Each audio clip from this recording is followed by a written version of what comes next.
จากความฝันสู่ความจริง นี่คือวินาทีประวัติศาสตร์ที่คนลาวทั้งชาติรอคอย รอบชิงชนะเลิศ MIC ฟุตบอล 7 ที่ประเทศสเปน WIG นากาปะทะยักษ์ใหญ่อย่างวาเลนเซีย FC 90 นาทีที่เต็มไปด้วยหยาดเหงื่อ ความมุ่งมั่น และหัวใจนักสู้ของเด็กๆลาว นี่ไม่ใช่แค่เกมฟุตบอล แต่นี่คือชัยชนะเพื่อชาติ ใครที่อยากเห็นวินาทีที่พวกเราก้าวขึ้นเป็นแชมป์โลก ห้ามกระพริบตาเด็ดขาดครับ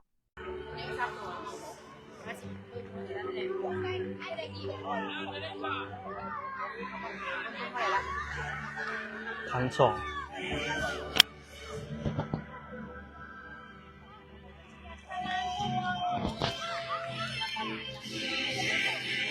วัดกันเลยในสนามจบเกมบกวีดจบเกม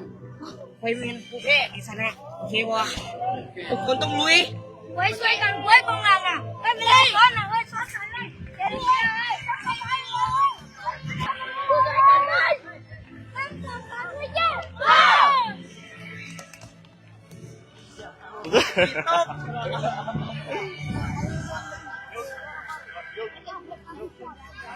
แล้ววาเลนเซียจากประเทศสเปน WIG เป็นฝ่ายเชียร์บานก่อนให้มาที่โทนมาที่อนุสักให้กับพลิกเปลี่ยนฝากออกไปโทนทันหรือเปล่าบานอยู่ที่โทนกรรมการเป่าเป็นบันออกข้างไปหูยเตะบอกออกบานพอดีเนาะสำหรับหมายเลข10ของด้านวาเลนเซียบานอยู่ที่หมายเลข13ให้ออกมาที่หมายเลข10จะให้เข้าในเข้ามือผู้รักษาประตู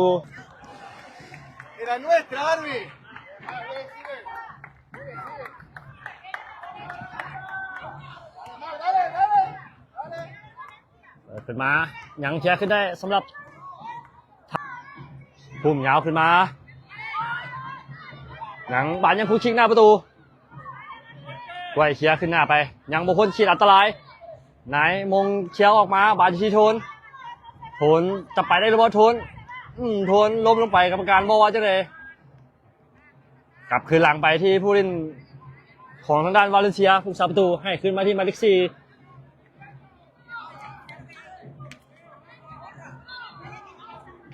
ออกไปทางด้านซ้ายให้เข้ากลางมาที่หมายเลข6วาเลนเซียครับเข้าในจะให้แทงเข้าในเนาะให้กับหมายเลข4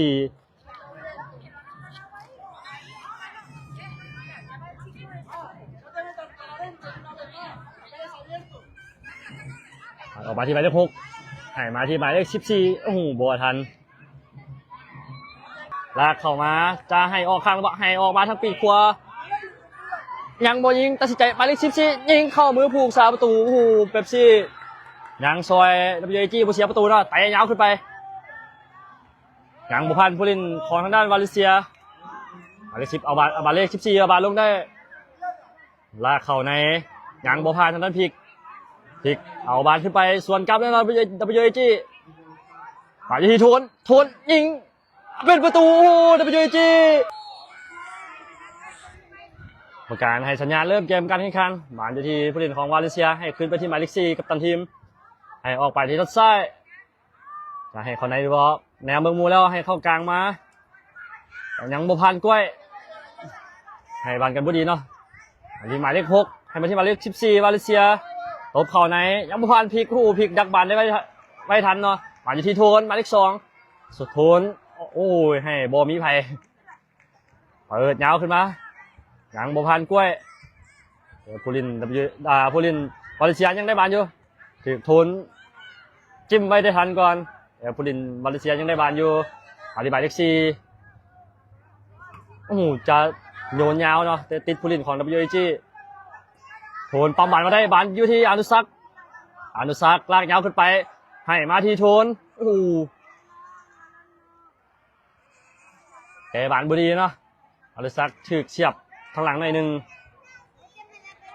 ไปที่กองหลังวาเลนเซียจับขึ้นมาที่กัปตันทีม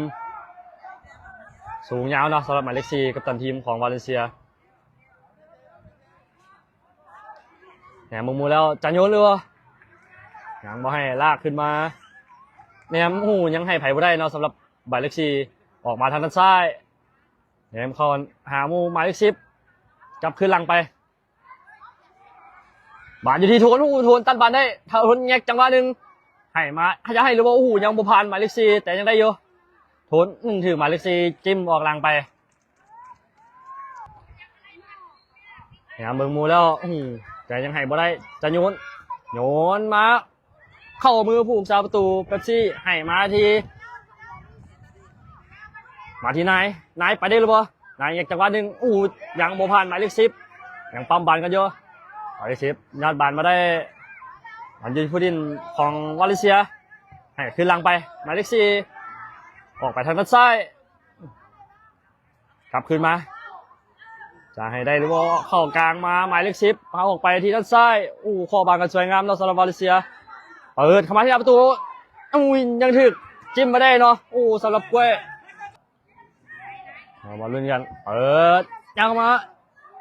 บ้านข้ามคานออกไปสำหรับหมายเลข14วาเลนเซียบ่มีอย่างเกิดขึ้นเนาะเป็นบานตั้งเตะจากหน้าประตูทางด้าน WAG กล้วยเปิดยาวขึ้นไปหาที่อนุซักทันบอลตรงนี้อนุซักถึกหมายเลข6เคลียร์ออกหลังไป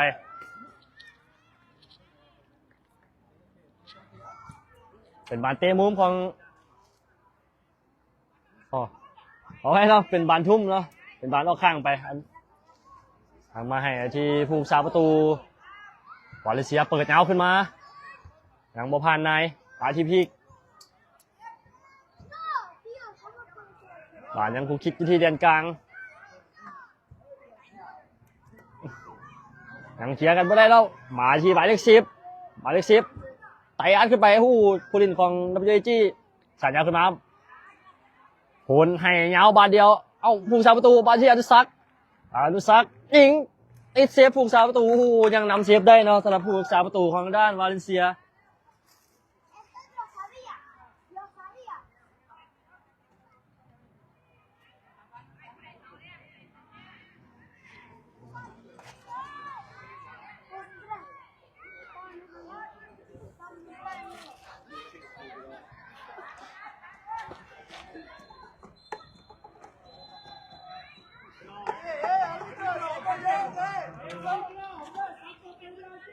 เป็นบานยนของ WAG ทุ่มงาขึ้นมาโทนดีดเข้าไปทางไหนเข้ามือผูกซาประตูเตะยาวขึ้นมาไปก็เอาบอลลงได้มาที่หมายเลข14จะเตะเข้าในถึกพลิกจิ้มมาได้12นาทีเป็นทางด้านวาเลนเซียเนาะเป็นไฟเชียร์บอลก่อนมาที่หมายเลข2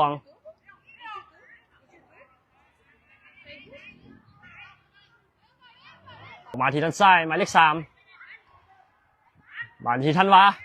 ให้มาที่อนุซักถึกตัดบานไปได้แต่ยังจิ้มบานก็ได้อยู่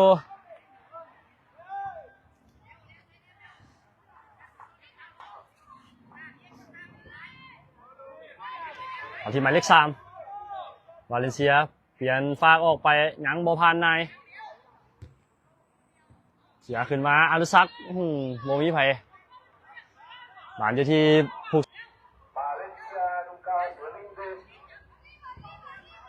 เปลี่ยนฝากออกมาให้มาที่หมายเลข3ตบเข้าในอนุซักยังซอยได้เป็นประตูสกัดพลาดเนาะสลับลูกนี้วาเลนเซียได้ประตูที่1กับการ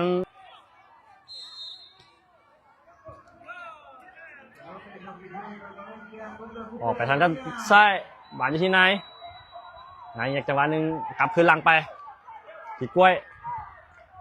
ไปกลับมาที่นายอีกเท่านึงยังให้บุดีบานที่อดิศักดิ์อีกเท่านึงดึงจังหวะหนึ่งให้ออกมาที่โทนผ่านเข้ามาโบมีไปเติมผ่านทวารอยู่ที่เบลอดิศักดิ์หาที่โทนยิงเป็นประตูWAG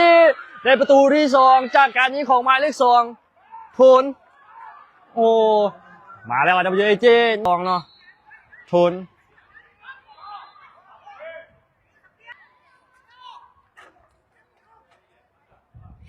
อนุสักษ์เปิดเข้าไปที่หน้าประตูยังซอยกันได้เนาะสำหรับผู้เล่นของแต่ยังเข้ามาโอ้โหพอคนเลยเนาะใจจดใจจ่อนี่เข้ามือผู้รักษาประตูโอ้โหแบบที่ยังรักษาสกอร์นี้ไว้สำหรับวาเลนเซียให้มาที่อนุสักษ์เวลาสนามมันเบิดเวลาแล้วเนาะสนามนั้นเหลือสนามนี้ยังโบเกิน3 นาที Entrega las medallas a Rafa Carrasco, Pelón, project Cao Pi, manager ¿no? del MIC Fútbol 7,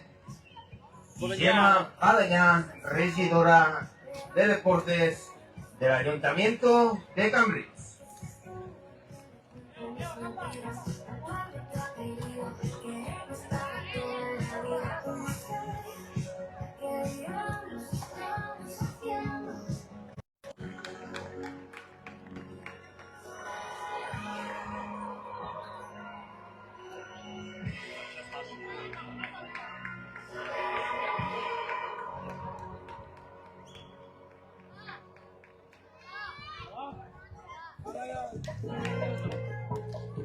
Y ahora es el turno de la categoría U10.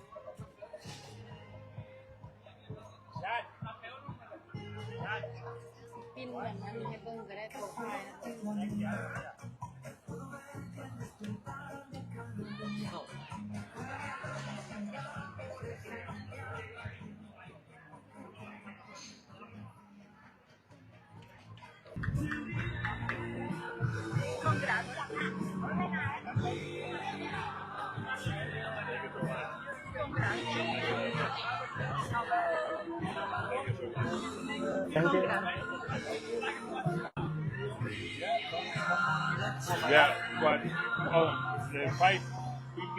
minutes. Oh, thank you so much. Thank you so much. thank you Thank you. เดี๋ยวยางเวลาดูเดี๋ยวเวลาดู on the flag and then I give you the flag ลุงว่ากันละคุณชายคุณชาย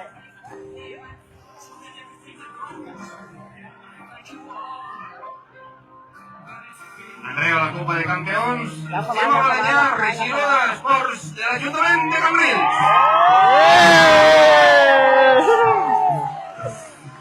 Fuerte aplauso para el equipo del WIC Nara. แม่เว้ยแม่เว้ย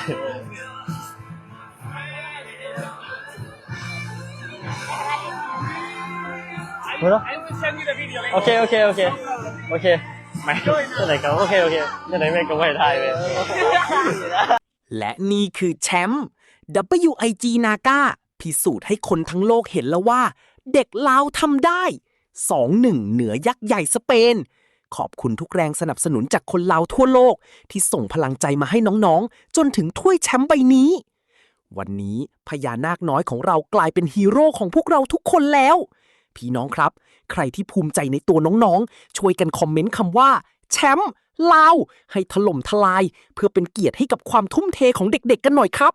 และอย่าลืมกดแชร์คลิปนี้ให้ดังไปทั่วโลก รักทีม WIG Naga พวกคุณคือตำนาน